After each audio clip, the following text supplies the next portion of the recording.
We're back for another weekly update on the Seattle real estate market. I got my guy Tom here.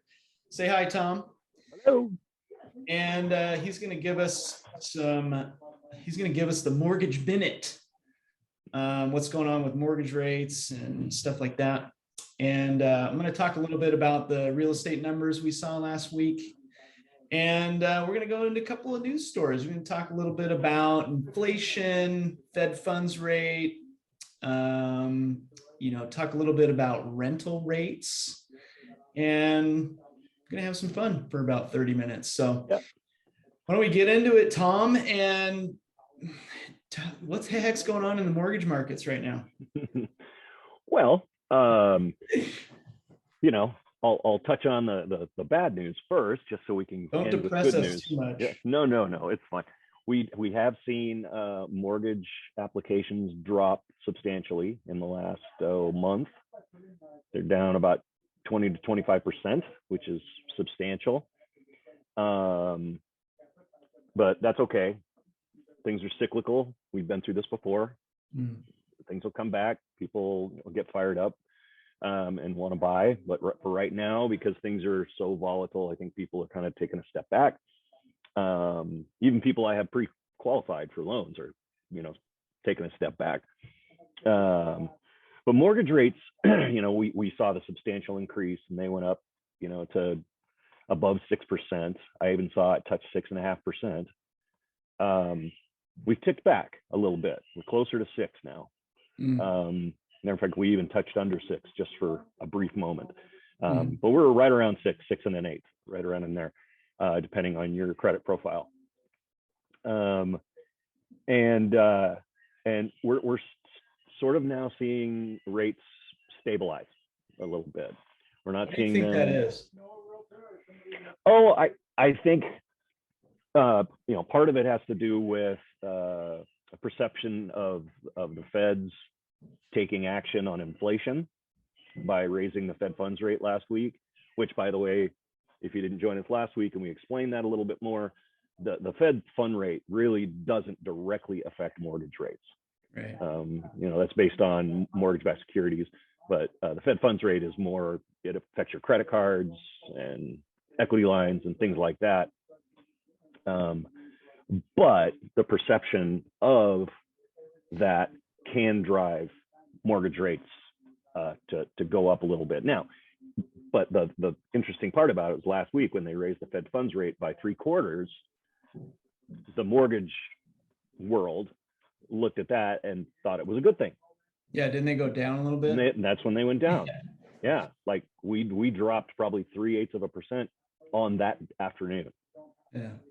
So the fact that the Feds are getting aggressive with inflation could be a good sign for mortgage rates moving forward. Awesome. What about applications? Are you seeing more, less? What's going on there? Well, yeah, like I touched on, the mortgage applications are down fairly substantially, about 20 to 25%. Yeah.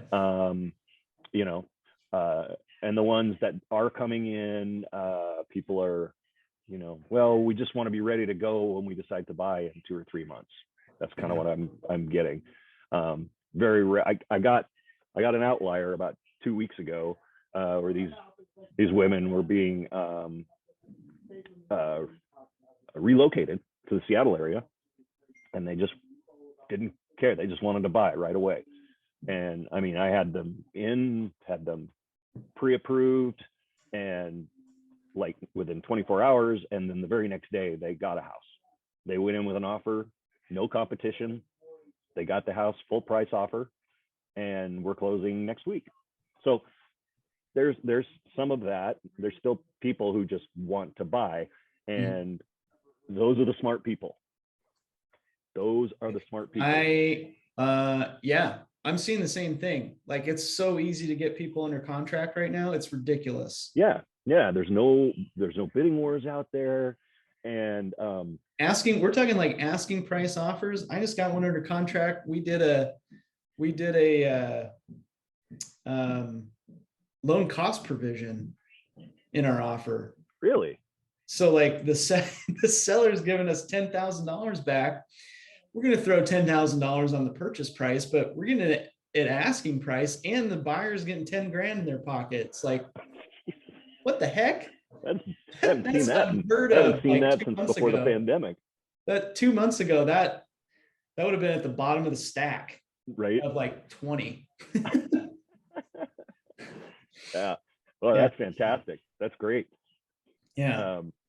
No, and you know, if you'll permit me, Spencer, you know, I read a lot of articles. I watch a lot of CNBC, and one of the things that came up about the fact that, you know, there are no more bidding wars and that sort of thing. Yeah. Is this is such a great time to get out and buy a home. Okay. It's fabulous because there's no competition. There's no bidding wars. You may get a second offer on a home. There might be two, but mainly you're just seeing one offer come through. Yeah. And so you're going to get the house. Now, the big concern is the interest rates, right? Everybody's used to the lower rates. And now they're right around 6%. But the recommendation is get the house. Just secure the house. Get in. If you want the house, get it. Yeah. So that your monthly payment's going to be a little higher than it was, say, 6 months ago if you bought the house 6 months ago. But the important thing is to get the house. Then if rates tick back down, you can refinance. You don't have to stay with that payment. Refinance to lower your payment. If the rates come back down, that's great. On the flip side, let's say you buy a house and your rate is 5.5 or 6%. If rates go up to 8, 9, 10%, we're not really expecting them to do that. But if they did, you're going to be sitting there going, wow, I'm glad I'm at 5.5 or 6. And at the same time, let's say that happens. Let's say you wait. Let's say you wait and you're like, and then the rates go up and you're like, wow, I'm really not buying now. And then the rents go up. And then where are you going to go? Yeah. You have to move to Tacoma. Yeah. Which is not a horrible thing. Which is not a bad area. Yeah. Don't get me wrong. But and we're going to talk about that in a sec. But But these economists I saw, they were both in agreement that, you know, hey, if you can do it, get out there and buy it. The other thing they touched on too was the fact that there are so many buyers sitting out there. They touched on the fact that there's, what do they say? There's like 10 million more millennials than there were baby boomers. Yeah. Okay. That's a lot of younger people looking to purchase. And those millennials are now in their 30s, pushing, you know, some of them pushing 40 and want a home. They're starting the traditional families and they want the home and they want to get in. Now is the time for those people to get in. Totally. Real estate's one of those buy and wait games, isn't it? Yeah. Plus, you buy and wait, but you get to enjoy home ownership. Your kids get a yard. You get a yard to mow. And right. Yeah. Hopefully. So, yeah. Well, let's take a look real quick, see what the stats are doing. Okay. I'm noticing a decline a little bit. This is week on week. This was, you know, last 7 days. New listings, solds, and pendings are kind of, you know, they're in a decline a little bit this week. The listings, looks like they ticked back just a smidge, but not too bad, right? Not huge, but I am noticing a downward trend. And again, new listings exceeding the solds by a fairly substantial margin. Yeah. Well, and if you look on this chart, Spencer, look at the difference in listings between May 31st, right, and June 21st. Right. That's quite a jump. I mean, 7-8 days. You're like, So we have the inventory is starting to come back a little bit. Yeah. And but you're still. Here's the deal. In the Puget Sound here, let's see if I can zoom in on this a little bit. You're still at 0.9 months of supply, so barely under a month of supply. Wow. We need like 4 or 6 months of supply for this whole thing to balance out, Right. at least, to be more fair on both sides. So what's the outlook on that, as far as new listings, say in the next 3-4 months? Do you have any stats on that? That's a great question. I don't have any stats on that, but what I think we'll see is sellers who feel like they missed the boat Mm-hmm. 2 months ago Yep. get into the market because they've got to do something for whatever reason. Mm-hmm.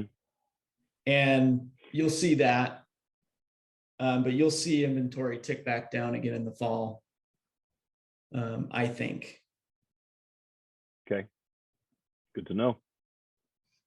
And then, yeah, I mean, days on market still about a week. Yeah, look at that. Amazing. And these are averages, right? Mm-hmm. For all 4 of these counties. And there's a lot of play in these numbers. What I'm seeing anecdotally for days on market is things in that higher price point, above the Fannie Freddie line, Mm-hmm. the conforming loan line. Seeing those sit a little longer, for sure. Got it. Especially when you get into like the more luxury properties. Those are sitting even longer now. But we did have 3 really significant waterfront properties in Medina pop last week. As listings? It sold. Oh, they did sell? Yeah, they went under contract over in Oh, Medina. It's like they were sitting for a while. Oh, I see. And we're talking buku bucks, like 20 plus $1 million. Yeah, well, that's Medina. Yeah. But that was good to see that, because you've got a lot of people are on the fence. I've got about 15 or 20 people on the fence right now. I just can't get off the fence. Yeah. For whatever reason. But yeah, and here's median percent of list price. Look at this. This is pretty crazy. On average, 10 plus % over the asking price. Now it's down, it's halved just in the span of 30 days. Wow. 60 days. Yeah. Well, that's because you're getting we don't even have June's numbers yet, but yeah. On a weekly basis here, you're seeing a lot more asking price offer, full price offers. Yep. We talked to Michelle on our team. She's got a pretty good relationship with Alan Pope. Loves talking to that guy. Alan Pope's appraiser, right? Appraiser, yeah. And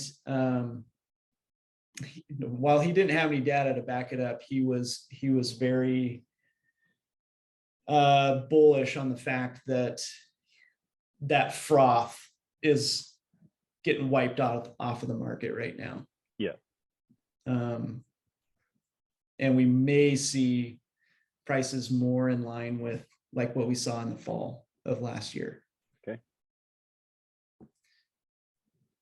So yeah.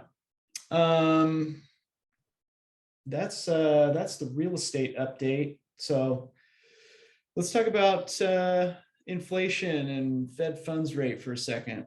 Okay. Read some articles this week that were saying that the Fed, while they were doing something about inflation, we're still seeing inflation through the roof, right? And you've got fuel rates up over 80%, full on hyperinflation status. And you've got food prices, those are up 10, 12%. And what I found interesting was the import export inflation. I think it was 11% on the imports and about 19% on the exports, month over month. Wow.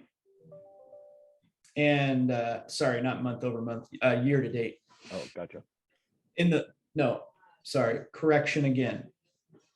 The last 12 months, 19% and 11%.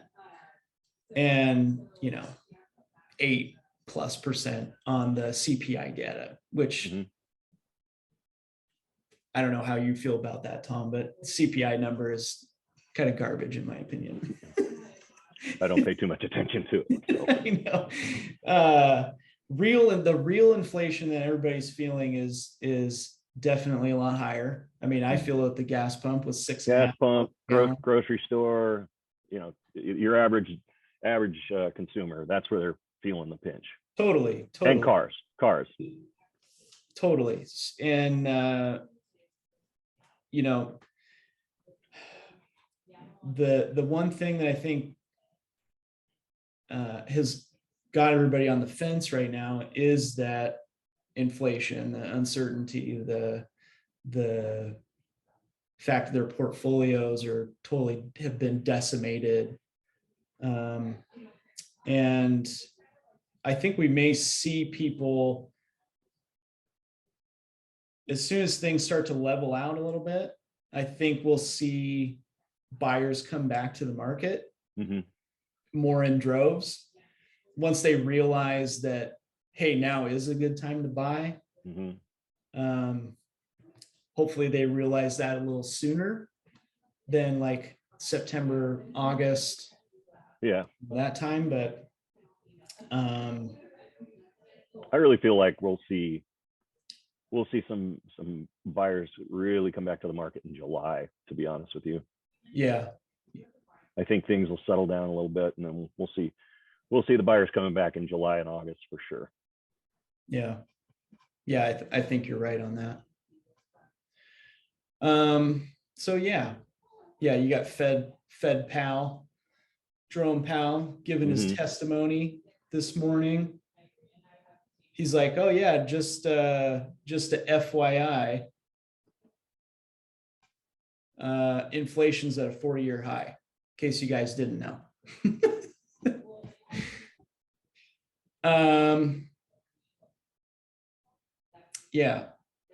So how about rentals? We had a pretty interesting panel discussion at our all hands meeting yesterday here at the office. And there was a guy on that panel that was saying, yeah, it is, rents are cheaper or, less per month than a mortgage right now. First time in a while that's been like that. Right. But what I found was interesting was he mentioned like enjoy it while you can, basically was kind of his sentiment.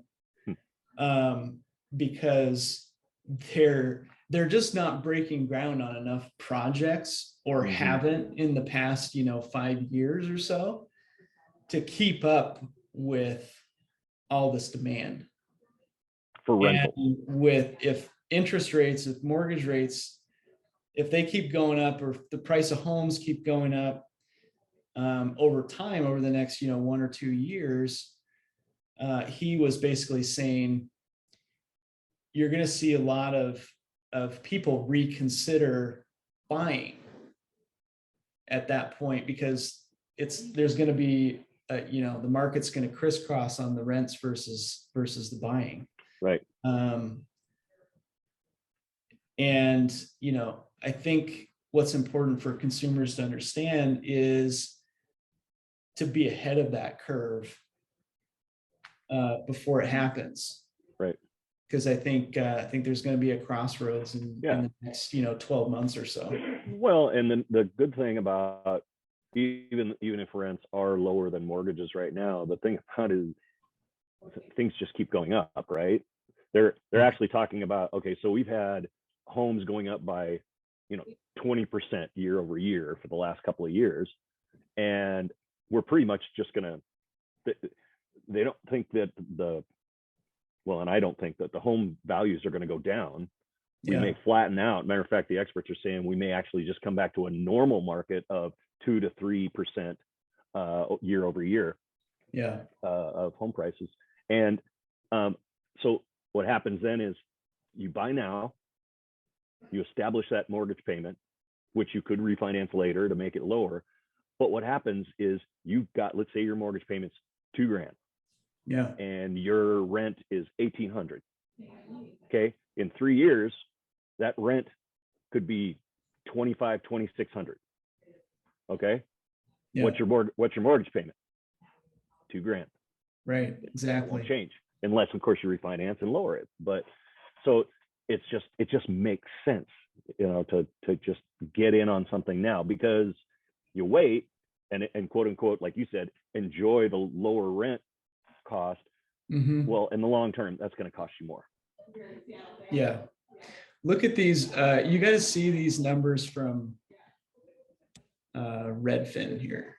Let me open this up.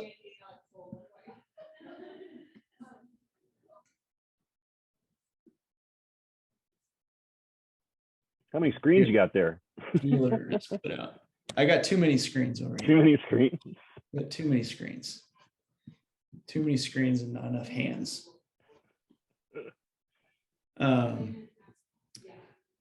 Like feel like a disc jockey over here. I'm like,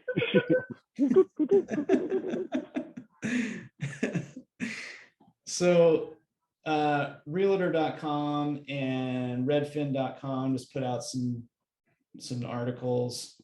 This one's a little older, but this is national data. I think the average rent here in Seattle is like 27. It's like just under $3,000 a month. Rent. To contrast that, oh yeah, here we go. Can you see that?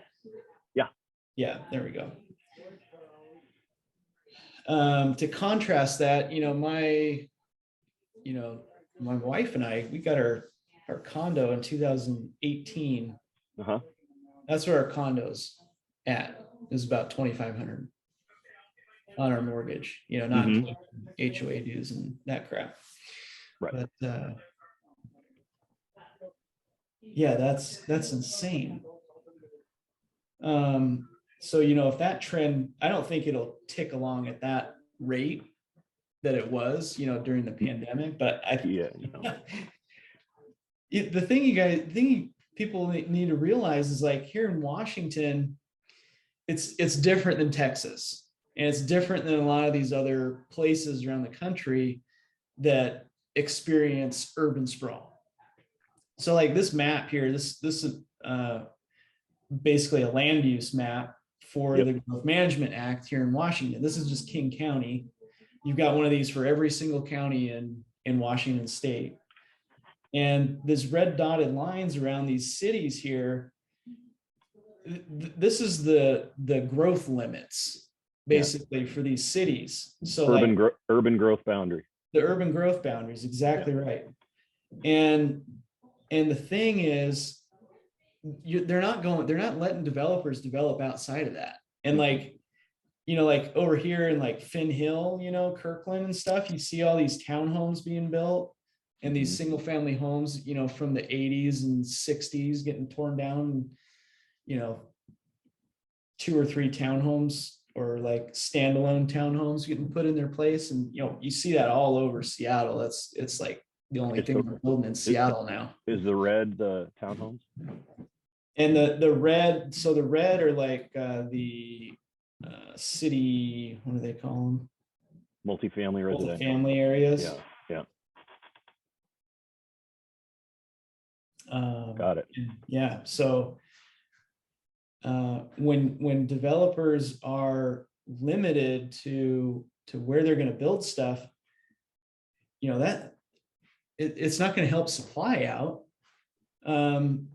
So, you've got interest rates going up, you've got rents going up, and you've got inventory remaining low. People, with the panel discussion we had, there was a unanimous that inventory in Seattle, in and around the Puget Sound, is going to remain low for the foreseeable future, maybe the next 30 or 40 years.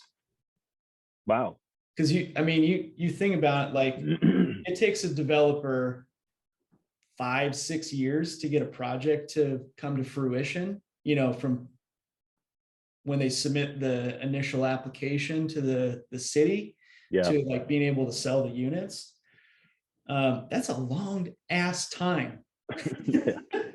Well, yeah, I mean, it's taken, we were talking before about, the development that was going on in the early 2000s, which was doing really well. Then we had the Great Recession, and builders went out of business, and there was no building going on. So what ended up happening is then they got behind, and they've been spending the last 10, 12 years trying to catch up, and they just can't. Yeah. So here, May rental report, rents continue to surge, nationwide growth starts to slow. Yeah, totally. You'll see it bounce back up again though, as soon as people realize that they're destined to be renters here in the next couple of years. So anything else, any other tidbits for the weekend, into the weekend that they think you're aware about? The sun is shining. Yeah, amen. The sun is shining. Get out, go to an open house, check it out. But always give me a shout to get your pre-approval done, so that you know what you can look for. 100%. Tom, how do people get a hold of you to do that? Yeah, it's real easy. They can call me or text me. My cell phone, which is 206-948-9071. They can also send me an email. My email address is Tom, T-O-M, @thomasgoldsmith.com. Or they can go to my website and start an application. That's www.thomasgoldsmith.com. Awesome. And I'm with Guild Mortgage, by the way, just in case. I'll put all this in the description. Okay. So we'll make it easy on people. Good. To reach out to you. Okay. Sounds great. And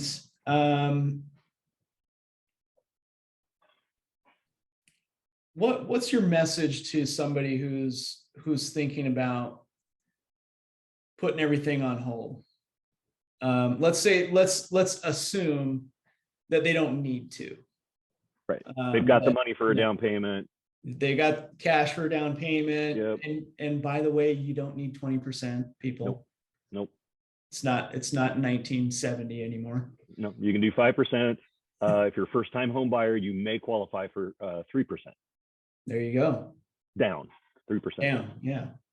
And again, you're going to have what are your typical lender fees? I'm closing fees and stuff like that. I'm seeing around 3 or 4% of the purchase price. Is that kind of congruent with what you see? Yeah, so like me, my personal fees, not my personal, but my company's fees is about $1,800, just under $1,800 bucks. That's what we charge.